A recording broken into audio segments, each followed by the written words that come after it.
paradoxes, eh? We're getting all intellectual now, are we? Alright then. I like how we kind of ignore anything that's kind of remotely going on in the world and just kind of focus on whatever we want to talk about. Ellie, we need to test your cat theory and then film it and put it on YouTube, because we know that people love cats and they love people injuring themselves or falling off things. It has great potential to be an excellent viral video, and I think that was my Facebook that just made a noise. You may think that Lindsay and Zoe didn't make videos, but you'd be wrong. No, actually you'd be right, they haven't made videos. Sonia, I'm not even going to try and attempt to understand that you said, but I'm sure it was interesting, you know, whatever it was. I'm going to be using post-it notes to explain the paradoxes, because I'm not very good at articulating what I'm trying to say to get other people to understand, so it's best that I use like some sort of visual stimulus for you. Everything's covered in hair.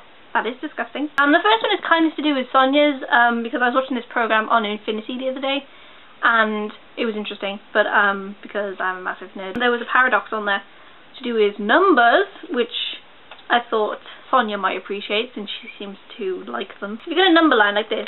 So 1 plus 2 plus 3 plus 4 plus 5 plus 6 plus 7 plus 8 plus 9, and so on, and you added them all together, you would get a number at the end of it. But then if you took all the even numbers out, now this looks much smaller than this, but they actually create the same number at the end of it, because numbers never end, and that's a paradox.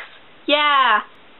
Maths, yes. This paradox that I'm about to explain to you actually explains why we can't ever travel backwards in time, and why Doctor Who is wrong.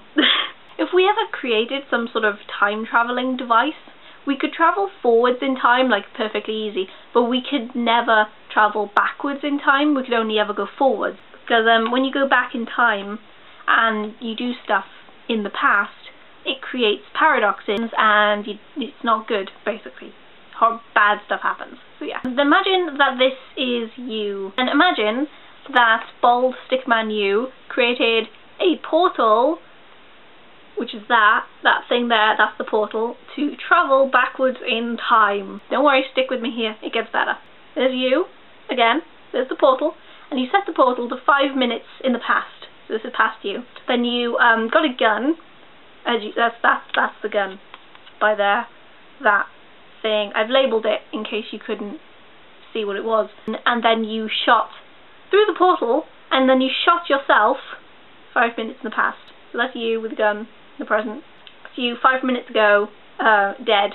This, right here, could never happen, because to be able to shoot yourself 5 minutes in the past, you have to be alive 5 minutes in the future to shoot yourself 5 minutes in the past. And this creates a paradox, because you need to be alive to shoot yourself in the past. So yeah, I hope you understood that.